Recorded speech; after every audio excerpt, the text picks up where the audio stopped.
Oba ye nim na eye edentokwa ne ade banti na ye pese wo ankasa wo ye de obeka mbato what you say enti wo ma kire say maame wo wa ware sembe ye de dachi ababa bi bai awurade e behwe na baba no hu no nipa obehu no nipa but ne invisible oyo bema ba ni gina ho a o gina ho hu no ba but ye san hwe ne invisible na because me catch say onipa ye ahoro mienu both visible and invisible enti ye uba ye hwe invisible enye wo nipa yes enti ye hwe nipa ne sunsumu de oyo bema ena maame bra maame uba ne ye bema afa na de dada kra o waso no minimo afa na ruade adade acha ntimi hu no na osa afa da no wakoda adwe ho nti ase no kai se tama onyemo a okwakowo ena na ase friend se onimbre ade okoye yansa na otumi wu ya na ase ka che so de akokokoi ena okache busun so opoba nti no busun no mane ba nti na je se abofra no wasesa na no sesa na se wasesa afa no wakai se na onya wu wari ne owu sabu frani we no wu biom da asema ma me ne se wanya wo ba kwa ma me ba eno anu aware ne sisa onya manako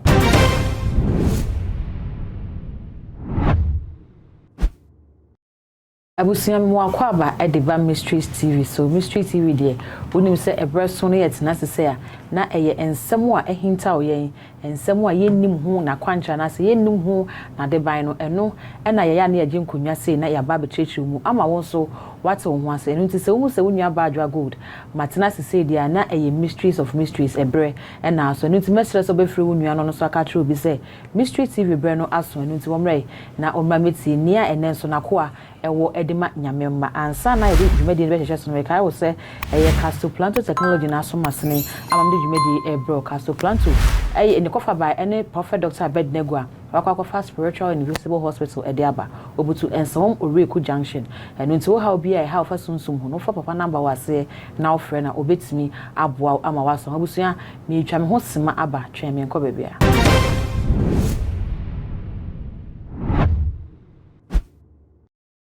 abusia me sign da wase biem se watwen me na ya twa ye ho akwaba ebraso se ye de enkomo no na enne asemben na ye ba beka ho asem e wo Mysteries of Mystery TV so I say the nature of man onipa ni su ene ne ban no sen na etie obitimi ya de bi hwe ne din wo se esu ne ban we de asem ye hu bi da esu ne ban we de edasronko enu nti ehu ahia se enne ye bedi sa su ne ban no ehu nkomo enu nti kan ho niema papa akwaba papa mpache mo akwaba na mo ho te sen na me adom yo empefo se ye nim se bisa mo na mkwanso boko anopa yi papa bebi efi nso de boko yo se Mystery TV breso se ya na eye nsemo a ehinta ensemo a yenim na de ban asem bi kro ho ya na ya tena so yenim ne nkyirase eno na ya na ye bopinu se ya ejimo nkyirase intene ne ba behwe na the nature of man enipa su ene ne ban no ampa sanity. Father, we thank you once more again in the name of our Lord Jesus Christ of Nazareth. Holy Ghost, take control. Eja edawase. Wadu moja ninti. Amen. Essential that radia seni chia too much etie for ena Mystery TV for ena woman follow his minister of Christ and the dispenser of the mysteries of the kingdom of God as it is written. You may know the truth and the truth shall set you free. Amen. Amen. Entino yen krabia ene yen shebre ena ye di hu adanse. Okay. So I'm full of truth. So bisa say the nature of man onipa ni su ne ne ban wodi bisa ye hintasem kesia nanu na nkrofo be from a prophet Abednego ebinu se ntoko kresi ebinu se obinu se prophet ebinu se ensem bebre obi aso sori oso prophet obi asori odifo enso ahokire na obre na ene ekoso because nyama bi hinta onipa wajase na ede ruade asise ade onyankopon de hinta o yen wo abode ahyase ansa na obo so na asase na nemri wabededi akire yen kukua. Amen. Amen. Na no na mama bi o se asori onu wanyi ase ne de on de onko sa asori na wanyi ase no na sa asori one man church. One man church. Jesus said, I will build my church. Into ka one man church. Now gusu ka say Yesu. If say Yesu ni kwa no si na asori.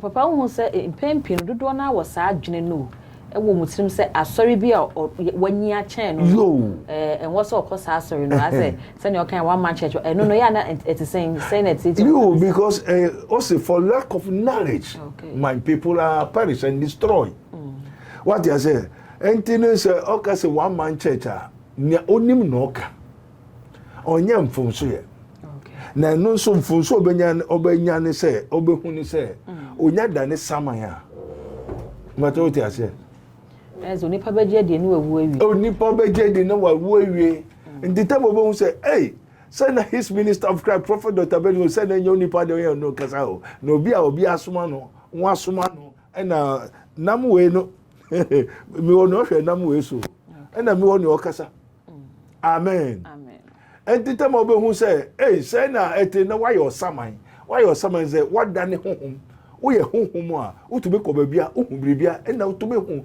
the real truth say na di sanity ni sanity satan why there why your saman amen onyame ma ye hu ansa na brenaso amen say na no nkrofo bebiri wo ho a won ti ase say mehu saman ye honhom a eni nipadua amen enti ansa na me mehu no me obi ena me de hu amen enti ni so bi sa onipa su a ena ne ban the nature of man moma hwe kirosem no mu kakra ene abakosem amen ni enti a ye hwe kirosem ni abakosem no onipa ko onim sania oti one onipa eye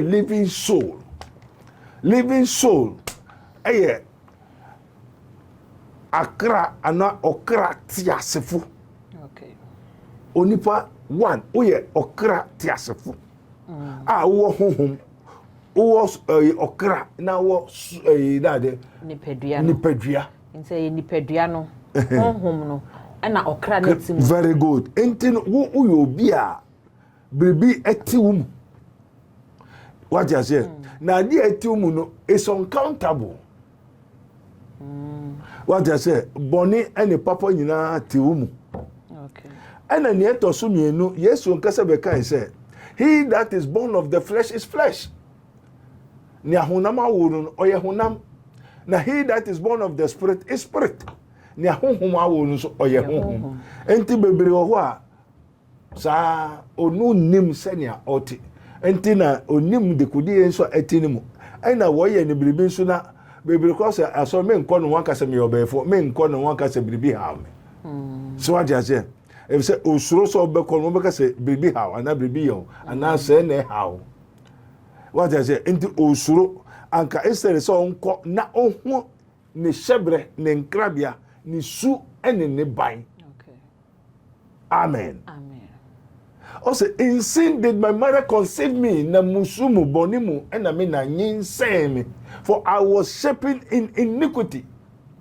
u shape usuni na ye that subambone iniquity emumuyemu I was shaping the shape so the shape na say ni suni na ye that emumoye ento nipa bia ni su bia ye mumoye and in sin did my mother conceive me na bonimu na me na nyinsem me one una nyinsem wo bonimu ana usuni na ye that emumoye amen and was a man that is born of a woman is of few days and full of trouble onipa biara oba awo no wan na oba anwo ne oba wo bia enti se oba wo dia no me a ehye wo hye wo a oba wan say that full of trouble. A man that is born of a woman is of few days and full of trouble. Amen. Amen. Enti wan na obeka so no oba anwo ne. Enti umpo onipa biara oba awo no onkwae kakra bi na ohaw ne amanye nkuto na kakra bi ne krasan wom. Amen. Bebe se ohun na ohun ma ohun so a wa bra ohun ase na ohun se onkwa na nya he bia na kakra wa ka ne so no ohaw ne amanye nkuto. Amen. amen na ne aye gina so a ye de pese obi ehu na no nkrofo frefre me na ye wonte mase wo se osofo na asem ye den wasem ye den wonte ase onyame ma mo nte ase because ya mfa ma wo what you say ya mfa ma wo na me una hu se bia small boy no tie ni oti mi mu ono osura asase ro bo ade akasa de ti mi mu ede wo me small boy ndo ka say prophet Abednego asori amenyi ase no we know the prophet asori amen entino a man that is born of a woman is of few days and full of trouble onipa oba wu no ne nkwai ka na kakra bi na mom kakra ne so ohaw nkuto na onipa su ne ban nim na wo chechire mu no ne ahonam awo no oye honam na ne ahonhom awo oye honhom na won so no honam na ewu amen na honam nduma no nyina da di dade pefe kunsu papa mu akayo dwama efi agubone enitan ahoya enibre ebufu asabu abayisem anti se honam awo a me pese honam n'adwuma to bi ahonam awo ne bia no saa nyema abobɔ so nyina eda edi wo saa nipa no so onipa bi ahonam awo ne bia saa nyema no nyina eda ne so okay saa nyema no da wo so control honam no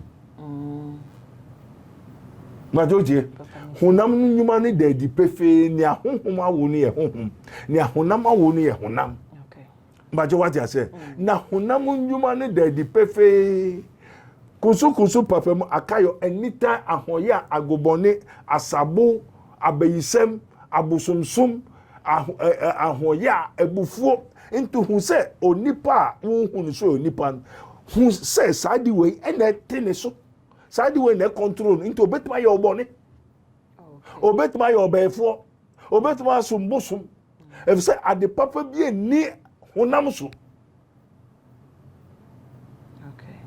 and to my mom papa we busu wada fo sofu kura sadi so tin so control no and to na be so nipa na je ho no enso onimu ade a sa nipa o sase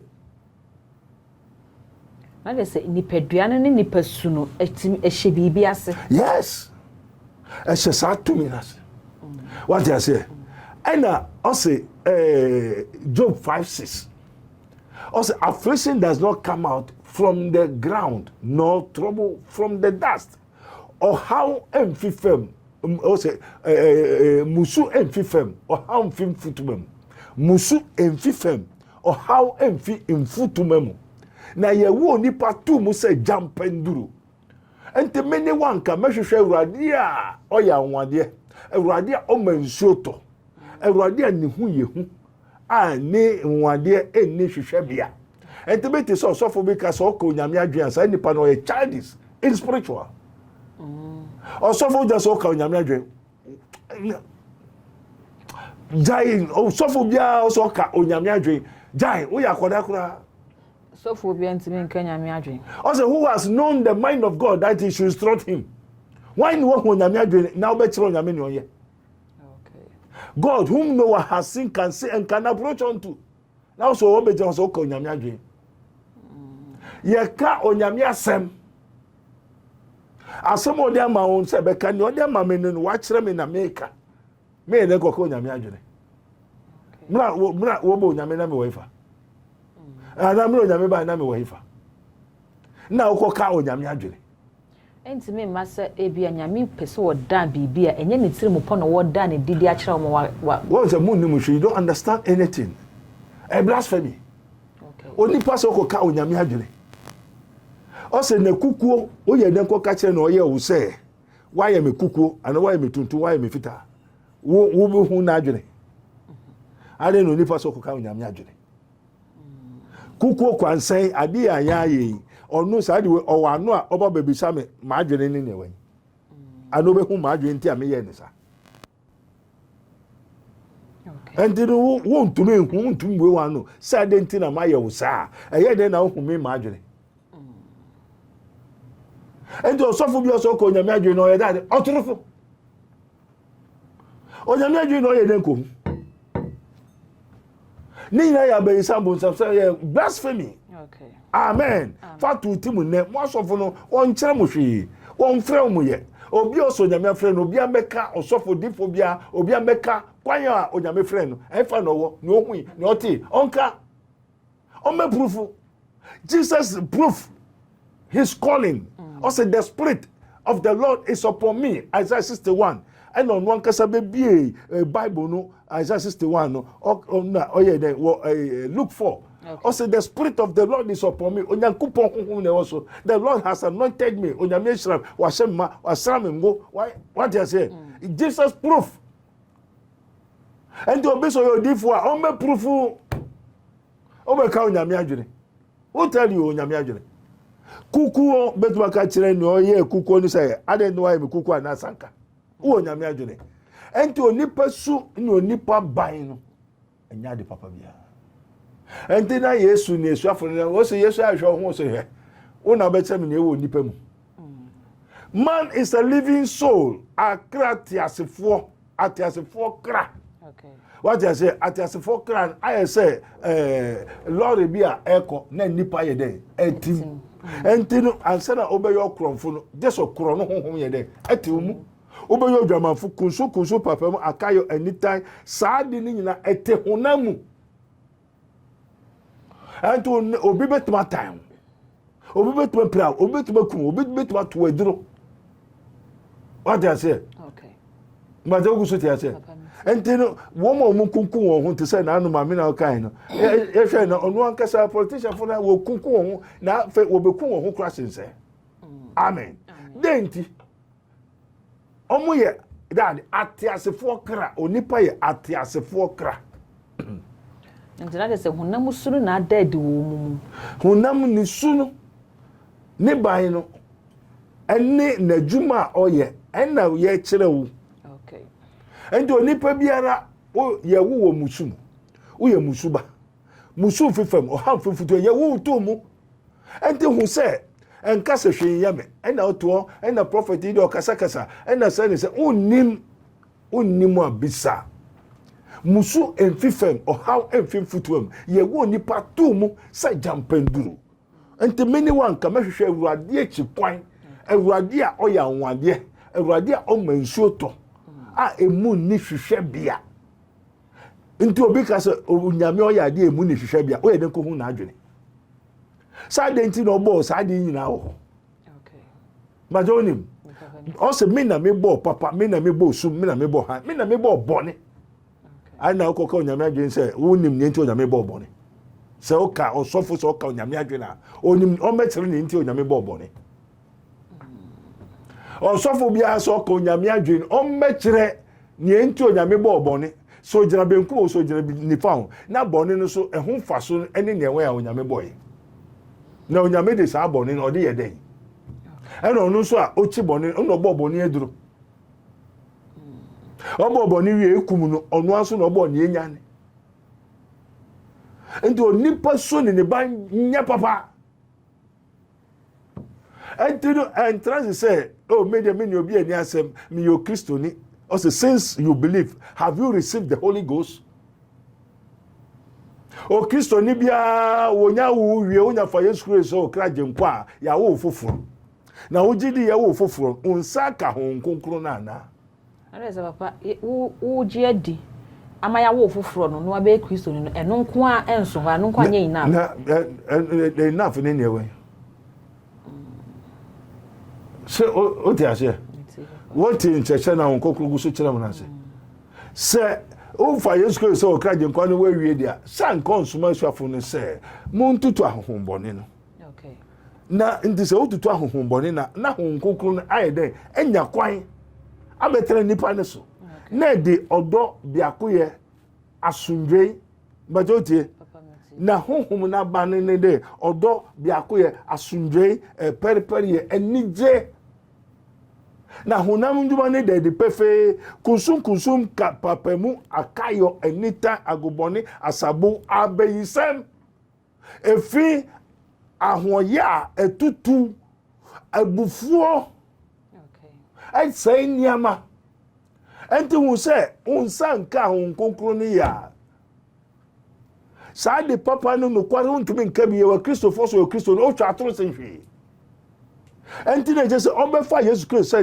ne kraje nkwan onya honkonkro ne ye okay na o se wanya honkonkro mma onkope obi kunu enkopo obi yire enkofo obi ade enwie obi ade ofo obi kunu a wawie obi kunu wawie obi ade ukoyi nyinsan a wawia hefu na nyinsan hefu na no apetachi keba so emusu o hawo no hefu na ye fakese ya hefu enya Kristofo onim se we asamasi ni kunu ni na wodi akire na mutume nka no kware no ade we hwan na fa wa adwuma no mo kase me na me fa na mu kwa sorry na mu tie obi office na mu wia mo ho na mu de mo ho nseku antino hum konkron ewo wo so ana onipa so ne ban nya papa and those since you believe abra wo gidi fa Yesu Kristo o kraje nkwa no onsaka konkron na na okay konkron ema wo nya bone ema wo wiade ema wo eyi wo fi musumu eba haimu okay na so ocho se musum fifem o ham fifuto ya wo ye ntumu enu ntera ye mpenti ne be fa Kristo say ye nkraje nkwa onje both spiritually materially and mentally okay enti se wo be fa Kristo kraje nkwa nya ohia ne honkonkro na nsa honkonkro so betuma be ye adwuma no je se o ma ho kwan na krono egudisem atoro nyama basabasa na uso mpenti a wo be fa Kristo no wo ye den ujai na wo be je ya je se obi yiwu firi mu papa fe yenhwe ne sei wa church nipa no mu ahodo mienu ye wu ne honam awo no ye honam very good ne honhom awo no so ye honhom mo wa ma ye honhonam nnwuma no sa ye honhom no so enwuma mo enti sese wa wo chese se obi ebetimi aba be ye abeso honhom aba na age se o ma ne ho kwan mo e ma obi yi ne firim sa enti ye asemisa ne se obi wo ho a ote honam mu honam nnwuma na edi woni mu na wakohu Kristo wa pa mu aka nipa ben sa na wasa fe oyi ni free sa honam nnwuma ni mu amen amen una ndi wakwa meto Awurade anim o se fa akwa nse Awurade nsa fa ho to ne so na Awurade na ebeye enyo nipa mo asofo na me fa Kristo me kraje nkwa nsa menom nsa pa me okromfo me wiade nkrofo kuru nkrofo ade una obepa mu aka me yare ni from there you are going to hospital from what's a faith without works is faithless jidi enuma nka ho eye jidi wi okay ento no fa Kristo kraje nkwa na da so wiade a jidi be na wo o da so bokro no na o da so tenia o tinimu. Now Romans 7 says, there is therefore now no condemnation for those who are in Christ Jesus, who walk not after the flesh. Afobu bi eni o ma wo mo Kristo mu a omuda so nam honam kwan so. Ena honam so no kusu papa mo adwama ya kayo ene sanyama ne a kire we. O so se open han open kwaje open dankwa. Na fe wo be fa wi a oda so nam so no mu honam wo adwuma na wo so sumo nyame ebufo you are condemned good papa ebeye dan na obi aba befa ajai se opese okay me jai honam nyuma na me ba befa han nyuma no na wapa mu afa Yesu se ne kra na age nkwan wie na obeba han mo be koso den na be ka no be koso asan atena honam nyuma no o se ye wo ne tu ye wo ne tu honam nyuma no o ye busuba na nkasa waje atum so ye busufo waja tum se oyebefo ba waja tum so oyobosumba anana nkasa kura nim se ni sofo abona manye se wo wia ade a wo wia yi ene ade a wo mbu ene wo abakọ na obrabo a wo nyina honhombo ni bi hawo na honhombo ni nso na o Yesu Kristo se mekọ menya mo yisa masomo ochigirafo no na nkonkron ba obekyerekere mo nti osofo a okuta nkonkron kyekere na okyekere se wo abrabo a wo bon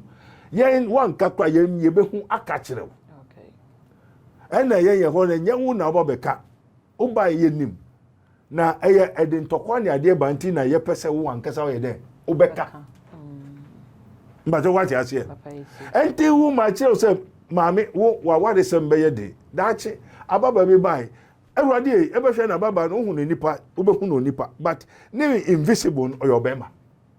Oba ni gina ho a. O gina ho hu no ba. But the essential ne invisible na because me catch them say onipa ye akuru mienu, both visible and invisible. Enti yen ye uba yen ye hwe invisible, and ye wo nipa. Yes. Okay.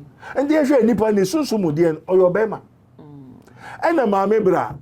Maame uba ne ye bema, afa na de dada kra o waso no minimo. Afa na radio de de chem, ntimi hu no na o sa afa da no wakoda adwen ho onti ase no kai se.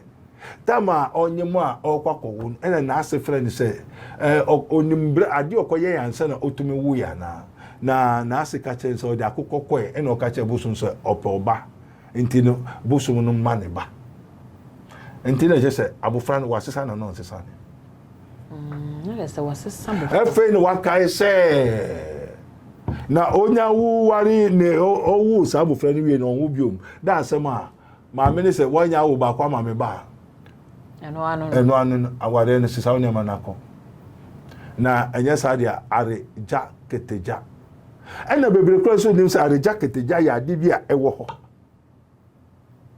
enu so ye sunsumu a eka honam djuma ne ho ana na nkasa ti o nim sa ni mame ware ne papa ware no so bi be ware odia ana ba ko ware obi dia ena mi ame ware me ba. But what I say? Uni madia ewo ebusuemu uni munton a ofrim endo nipa su ne ba ne nyina na ye kire o nipa nye ade papa bi enyi onipa mu enti na Roman say o say papa me pesa me ye me ntumi nye na boni a me pesa me ye enna me ye enne na enya me na me ye na bribi ye de etimi mu ti bibi na ehye o ma wo ye ne bribi na ehye o na ma wo ye ne wo ye a obi kro ho anani nje ho obi promise wa na we faili nkofo koto kawa meyo wa meware o anwade adechi a ohwe wani no wani ma yo kisi o wansa preko busufu duefo obefa o tra ne nchen da kro no ko tra kakra hwe ya ni nyama djuma nyina asen obesa fa obiom o fa obi also to say oni how ana se ni pastor na so ka se oni how bi ana de se o ka de adada no ho mo ena musu sofo no say yinti no yakopon ba no ba say obesai obonsam djuma ena yesu say ma ye hui ena okọ no oja wa chire ma asuafo no and of friend wa there's difference between friend or sofo bi aso friend what I say there's difference between the call and the gift. Amen. Amen, Papa. Amen. Amen. Hallelujah. Amen. Entino obi wo wa onye one friend here but he has a gift. Esuno say ye fro. And esuno say ye chawade. And esuno say de adoma chede ne ma. Amen. Amen. Obi wo ha wo friend and wo de man. Obi wo say wo de man ansa na wo friend. Ndana say papa ni me no nyina ntimi nkomo. Obi wo ha na osayare. Okay. Ndi wo ba wu no osayare. Amen. Amen. But onyame friend here. There's difference between the gift of the Holy Ghost and the difference between the calling of friend. So for people say your friend, but you don't have the gift. And obu also could a gift in so your friend here. Inti papa, bo ameni ma hwefo na etiefo ne enti ase. Obi o ho a okita gift no, your friend here. Yo. Obi o ho a your friend no, oni gift no. Debbie. Enti ne okita gift na your friend ye na adwuma ne sen. Yo. Ne your friend no oni gift no so no so na adwuma ne sen. Amen. Amen. I aboya otu jompa na ni je jomu yowo. Or what the gift our man ye jom to. Enti bebre can sing either any song but your friend here. A gift, talent. And to be all to jom bian and yet say a friend. Obusonfu to jom, if una to jom when you won't na bosonfo. Chromofon to jom. Obia to me to jom. So there's difference between the calling and the gift. But the gift and the calling of God is not irrevocable. Ye woni onyankopo afre no no de amano. Ena ye obi so a wo de amano ansa na wo wo no.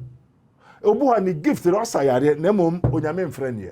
But ko be sayare denti gift na wode man sa spirit no ete haban okay enti no sa gift no uba o yare a ebe chere na haban a ontim fansa o yare but onye o kristoni onya me friend ye but obeti haban sa o yare denti gift no okuta gift no okay amen I know be so ya friend no say onja ebosum na chidi no mbeye den onmedi Yesu achi okay David was gifted before God called him. Gift in okuta the gift of killing lions, killing strong monsters. And timra Samuel enkofa David say onyame frɛ brabe ye adwuma brabe fi ngwan nachi bedi nipa ni me Israel for no. Now he has power to kill lions, to kill monsters, to destroy the power of the animals. To okuta duma chedi no dada. Ansa na wo frɛ no.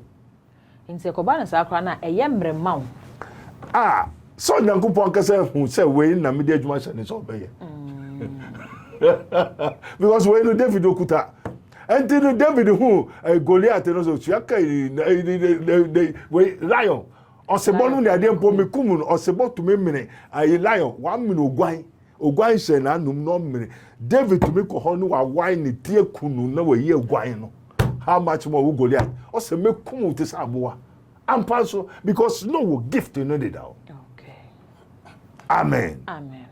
Enti onipa sunu oninkre nim se oye bosumba. Na sa bosum no a oye ne ba no. Efisa ye won ne to bosum. Efie no frimu no. Abosum fie. Abusuan no be bodom ye no. Mo enton no be to mu no. Sa pepepe. Enema bi wo ho. Nti ya wona to. Atum. Nti ne sunu ne ban ne nyina be ye sa ade no. Pepepe nti ne sa ade no pe na ode wo ye. Okay. I don't say papa me person me ye. Na me ye. One denti na sa ade no e person fon ye. Wo ye honam. Wo ye atiasefo kra. Ena honam ndura ne de papa mu abosomsem abayisem ena bosom no so owofie ho ena wo nso saa bosom no ena ehye wo so enti o fa ode ya easy for that person. Okay. But what you say enti odo ye ne ono pe minim bosom bi aye ko frɛ no ubanum wi tawasa ansa no waba bosom menim na me di ho adanse papa ne omra no wa hai kaya wo wanya sosade enti bebre powers enti na bebre wo ho obeka nyame asema me no so fo bi okoka nyame asema je so wanu ma petachi sa na fa nani so obeka se honhom bi eya petachi o be gina wa bro se burade oba ko so frame oso fo me de aya ahemache nsefu no me ko abeso a manya kro nkrofo abeso abeno me ko yi ahemache 3-4 o'clock o yi tunkunkunu no wa bossa into tete mo oda chi ko ya no kra onu onim se tunkunkunu na odi ye adwuma Holy Ghost adani tunkunkunu ma petition na wodi we in adina. That is how the spirits are. Spirit bo obeba otu jom sa no ide waba what you say and obi a otu jom a enye onyankopon de o say some spirit and this say ogusu tu jom ne sa spirit ne babegura na emma no mo jom and obi okuta natural gift of singing on coping profu jom nankasa na yi jom no. This is a musician. And young Crawford Jom na go to be now so to Jom. Copyright. And background and chakra na twem. And yeah, papa, because on your musician.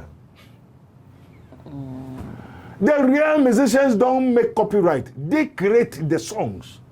They have a creative-minded spirit. On what nas? And the wadi obey side so obey bribi kakra for boss na de na bewura no. Ewura na yin jom. Onyo nyame na afre no. Ya udontofu bebre nyo nyame na friend a gift no. So the difference between the gift and the calling. Papa ebetimi abase obi e wo gift no obeka se okay ohwe no hu se o gift no se ne obeye ne nyame pe ama nyame de friend aka no ho. Eno wa nyame amfro bia so nkoto dwom. Okay. Ya nkoto dwom. Ya koye adwuma. The real man of God was sent to work. Yes, came to work. then obe say obonsam dua obeyi afiri sumo hamu musu obre amane honam duma no obeyi afiri mrana se aba de adom no. Okay. That is a jumanti na bese menchire na nkrofo ho. Now you call yourself a Christian, what for Christ Christ Christ. Now that's what they. Now they are so them. Also on to me feel honam nase. Was obe pema ka say also for me obefo. I said obe for Christ say Christ nkwa Christ say pema ka say me obefo. And son what for Christ say Christ nkwa. But do they confess of their sins or confess to take Jesus Christ? Okay, say me fa Jesus Christ so me Christ. Ananya sa. Why na ba so for me wiade pa nti ne de megyan me wiade bio nti me kofa Yesu. Papa all pem mu aka no eno nkyere se wagyan se ebia me yekromfo me yedwamambofo na mate Yesu ne na me pem mu kan se me fa Yesu se me kra no magye nkwa me pem mu kan se me fa Yesu se me kra no magye nkwa no eno nkyere se ne me ye no magye se me san pem mu ka se megya dwamambo megya we megya ansa na adede se megya ya na opem mu kan se wagyan no Oye anauda sujai. Wajaya na oye. Okay. O se jidi a enyuma nka. Eye jidi we. O se me se say first na me okromfo na se say me bo dwaman enti me ja enti me fa Jesus Christ se me kraje nkwa. Na de be sana na nkrofo etiri. Enti jidi na o jidi no. Ejuma be na oye. Fa so bi ambaso. Enti ne o kan na ye hu. The Crawford I saw them say Christopher so ni onyankopon ba o se ni ahohoma wo no onye bone anyone the man that is born of a spirit sin not obi ahohoma wo no onye bone na obi oye honama wo no eno oye bone enti bebere Christopher ti aso dem o ye honama o ti aso dem so ye honama ze nyame nim no asoro kobi nkrofo ko no kobi adi na oye no wejai. Okay. Also your Christo ni na ukoton ebru now the dua abo olonka na se no olonka na pu ubo posisi nkrofo now ti Christo now that's ya wejai. O de ade abobo we ni nyina olonka so de say yes straight for corner wa abobo se ne ade ni mu be ketwa na o de ebru ketwa ma no na ebru nkai no hena na befa nti wa wia na wia o ye Christo na o ye den. Papa necessary de na je say ye cha so dem dodo na na dada ye ho eyi necessary won kan kire mu eyi necessary ye nkonye nkobo amane na ene jane say unu hu na o pa mu ka mfu so a oyo no kwafo say o de be chew na meme ne hina meka sa asemu sana men so mete adome na adome ena ya beyi mi afi musumu ohamu ento se Peter o de ho a kachire jiwun nuanom enti mi we yi mi ene wa chem se memeyi mu so bon se ma Yesu enti se na meka no sana memete ena dom na dom ena watimi ayi wa firi yo enti na me so me pese me yi wo mfiri me nchira wo na ho na uba se umpenya oye na ma yisa honhom na ma oye san afiri wo so. Okay. And there bribi to be honhom bi na ma oye nia umpesa oye no. That is the nature of man. I say ni persuni die ade papa pa die oni ni bon to kwanta pa entino o ma me betuma yo unu ya betuma yo o sister obi bia betuma yo if it's a son out. Okay. And you don't trust any human. Trust in God and believe in God for wonders. Okay. Believe in Jesus Christ. Nia on to me ye boni no Nyankopon. Okay. No sense honhoma wo nti. And to me be say me kan kire say uye musuba. Ye wo tumu. Uyo kromfo ba, uyo befo ba. Obefo so ne obi a okuta aboa honhom. Okay. Na aboa honhom tenimu a obu se wo so ye dade. Ya aboa ni. Ndo ma mekuta aboa honhom no ya aboa onso ye dem ba aboa ba enti no mu nyina mu kɔ imfa mu kɔ bi aboa na ni kire no enti okoto nso ye den enwa no ma enti se na wo ma meti no saa na banete o say na papa ti no saa na banete enti no se onum moja na aya onum ebigu nufunu ana ebi angu nufunu na wo onum nufunu na wa onum nufunu enti wanu ye ma wo yam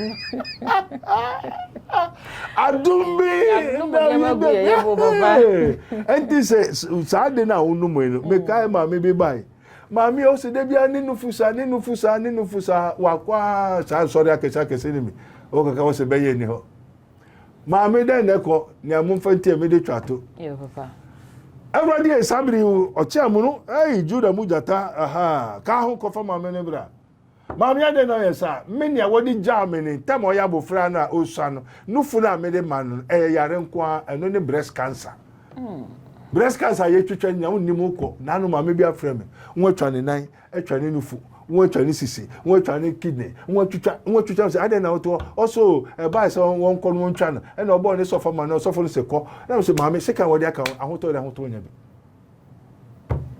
because musumu ni yenyi say in sin did my mother conceive me o mami onyim nyina no eye boni mu onyin say mu one and you was a shaping in iniquity emumoyemu ena wusumete what you say ena wo ye wu tu mu enti wo mami wo ejapade a eye cancer obema wa no ma obema enti na wo mami wo no dia ma ene na sade ne nso se ompa obeba urade ho na ye tutu afiri so amen enti okoso to doctor twitwa no sa ese oda ebinu da America ebinu da hospital ebinu ma hyehyehye ebinu ni ade nyina mse ma me na wo ye nyina onni abrochiro wo Ghana ha enti se nipa no wo ha na okutade no de wo ha okope doctor the machine doctor na kasa be create din ene yare na ma wo nyesa nipa no kuta no te sa bedua bayi no de ade no wo no nto do wo wa kwa na doctor say